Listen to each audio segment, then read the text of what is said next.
Good morning students. आज हम पढ़ेंगे सर्वोच्च न्यायालय या भारत का उच्चतम न्यायालय।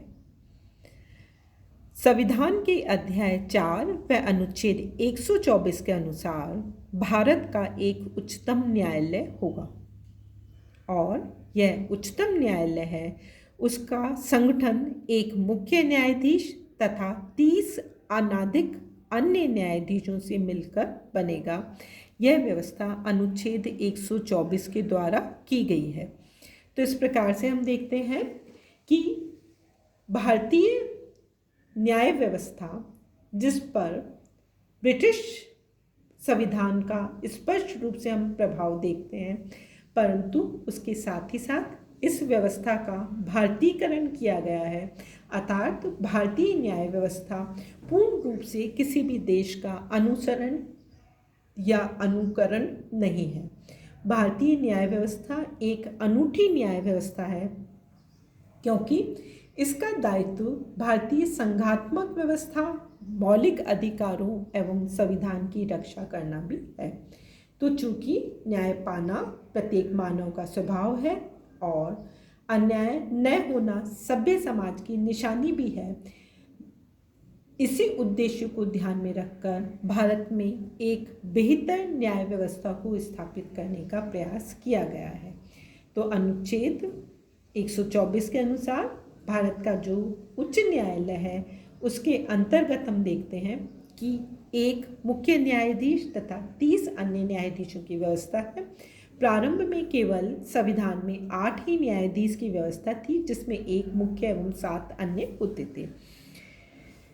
भारत में सर्वोच्च न्यायालय के गठन को हम देखते हैं कि शीर्ष पर सर्वोच्च न्यायालय है, उसके अधीन उच्च न्यायालय है और उच्च न्यायालय के अधीन जिला एवं सत्र न्यायालय की व्यवस्था की गई है तथा इसी कड़ी में अंतिम अधीनस्थ न्यायालय है। तो भारत की न्याय व्यवस्था हमें एकीकृत न्याय व्यवस्था के रूप में दिखाई देती है। अब हम देखेंगे भारतीय न्यायाधीशों की योग्यता। इसके अंतर्गत हम देखते हैं कि प्रत्येक न्यायाधीश के लिए भारत का नागरिक होना जरूरी है। अर्थात कोई भी यदि भारत का नागरिक नहीं है तो वह सर्वोच्च न्यायालय का न्यायाधीश नहीं बन सकता। इसके साथ ही साथ उसके लिए कम से कम 5 वर्ष का उच्च न्यायालय में न्यायाधीश के पद का अनुभव होना चाहिए या वह कम से कम 10 वर्ष किसी उच्च न्यायालय का अधिवक्ता रहा हो। और इस सब के साथ ही साथ हम देखते हैं कि उसके लिए यह भी जरूरी है कि वह राष्ट्रपति की राय में प्रसिद्ध विधि विशेषज्ञ भी हो या प्रसिद्ध कानूनवेत्ता भी हो। तो इन सर्वोच्च न्यायालय का न्यायाधीश बनने के लिए इन 4 योग्यताओं का होना संवैधानिक दृष्टि से अनिवार्य है। इसके साथ ही साथ में मुख्य न्यायाधीश की नियुक्ति के बारे में हम देखते हैं कि राष्ट्रपति मुख्य न्यायमूर्ति के लिए उच्चतम न्यायालय या उच्च न्यायालय के ऐसे न्यायाधीशों से परामर्श करेगा जिन्हें कि वह आवश्यक समझे। कालजेम पद्धति को वर्तमान में मान्यता प्रदान की गई है। 9 न्यायाधीशों की एक न्यायपीठ ज्येष्ठ न्यायाधीश वह निर्णय करती है कि यदि ज्येष्ठतम न्यायाधीश उपयुक्त है तो उसे ही सर्वोच्च न्यायालय का मुख्य न्यायाधीश बनाया जाए। तो इस प्रकार से इस कमेटी के द्वारा यह व्यवस्था करने की कोशिश की गई है कि भारतीय सर्वोच्च न्यायालय के मुख्य न्यायाधीश के पद पर वरिष्ठता के आधार पर न्यायाधीश या मुख्य न्यायाधीश को नियुक्त किया जाए। भारतीय संवैधानिक इतिहास में यदि हम देखें तो पाते हैं कि आमतौर पर वरीयता के सिद्धांत का पालन किया जाता है, परंतु कभी कभी इसका उल्लंघन भी किया गया है।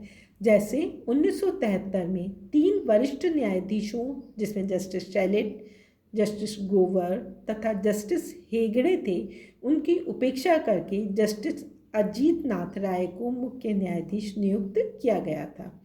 यद्यपि इस नियुक्ति को लेकर भयंकर विवाद खड़ा हुआ था और उसके पश्चात इस व्यवस्था के को एक विचारणीय प्रश्न के रूप में देखा गया।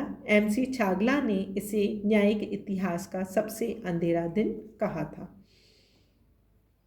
इस प्रक्रिया के अंतर्गत हम पाते हैं कि तीनों न्यायाधीशों के द्वारा त्यागपत्र दे दिया गया था। यही पुनरावृत्ति सन 1977 में भी हुई, जब वरिष्ठतम न्यायाधीश HR खन्ना के बजाय MM वेग को मुख्य न्यायाधीश बना दिया गया था।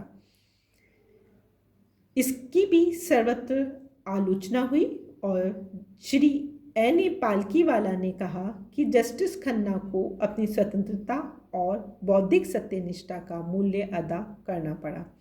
ये कुछ ऐसे उदाहरण हैं जो ये सिद्ध करते हैं कि यद्यपि भारतीय संविधान के अंतर्गत वरीयता के सिद्धांत का पालन किया जाता है, परंतु अनेकों बार उसका या कुछ विशेष परिस्थिति में उसका उल्लंघन भी किया गया है।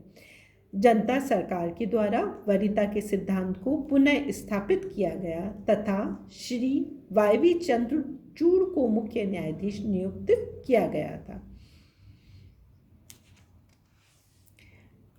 इसके अंतर्गत हम देखते हैं कि भारतीय सर्वोच्च न्यायालय में न्यायाधीशों का कार्यकाल न्यूनतम आयु जो कि 65 वर्ष है तक कार्य करने का होता है, या दूसरे शब्दों में हम कह सकते हैं कि भारतीय न्यायाधीशों के कार्यकाल की आयु को व्यापक रखा गया है, अधिक रखा गया है, ताकि वे निष्पक्षता से कार्य कर सकें।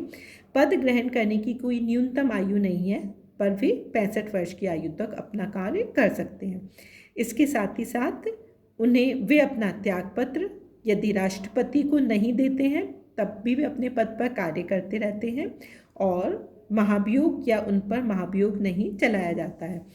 तो दूसरे शब्दों में हम कह सकते हैं कि भारत के न्यायाधीशों के पद या सर्वोच्च न्यायालय में न्यायाधीश बनने की कोई न्यूनतम आयु निर्धारित नहीं की गई है। कोई भी न्यायाधीश 65 वर्ष की आयु तक कार्य कर सकता है, बशर्ते वह अपना त्यागपत्र नहीं दे दे या उसे महाभियोग के द्वारा पद से नहीं हटाया जाए। वेतन एवं भत्ते इत्यादि में हम देखते हैं कि मुख्य न्यायाधीश का वेतन 2,80,000 प्रति माह है, जबकि अन्य न्यायाधीशों का वेतन 2,50,000 है। न्यायाधीशों को पद से हटाने की जो प्रक्रिया है वह महाभियोग के द्वारा भी है, जिसके अंतर्गत हम देखते हैं कि लोकसभा के कम से कम 100 या राज्यसभा के कम से कम 50 सदस्यों द्वारा लोकसभा के अध्यक्ष या राज्यसभा के सभापति को यदि संबोधित करके पत्र लिखा जाता है तो महाभियोग की प्रक्रिया चलाई जाती है। अर्थात लोकसभा के सदस्य अपने अध्यक्ष को और राज्यसभा के 50 सदस्य अपने सभापति को संबोधित करके इसकी मांग करते हैं। इसके साथ ही साथ प्रस्ताव का जो अन्वेषण है वह 3 व्यक्तियों की समितियों, जिसमें 2 उच्चतम न्यायालय के न्यायाधीश और 1 मुख्य विधिवेत्ता होता है, वे जांच करते हैं। यदि उन्हें उपयुक्त दिखाई देता है तो न्यायाधीशों पर कदाचार या असमर्थता के आधार पर मुकदमा चलाया जाता है। यह जो प्रस्ताव है इसके पश्चात में प्रत्येक सदन में जाता है, जिसमें कुल सदस्यों के बहुमत व उपस्थित और मत देने वालों के बहुमत के द्वारा यदि पारित कर दिया जाता है तो राष्ट्रपति को समावेदन प्रस्तुत करते हैं और राष्ट्रपति यदि उस पर आदेश दे देता है तो महाभियोग के द्वारा न्यायाधीश को उसके पद से हटाया जा सकता है। सरल शब्दों में हम कह सकते हैं कि न्यायाधीश को पद से हटाने के लिए लोकसभा और राज्यसभा दोनों सदनों के पृथक पृथक 2/3 बहुमत की आवश्यकता होती है। चूंकि ये प्रक्रिया जटिल है, अतः आज तक किसी भी न्यायाधीश को महाभियोग के द्वारा पद से नहीं हटाया जा सका है।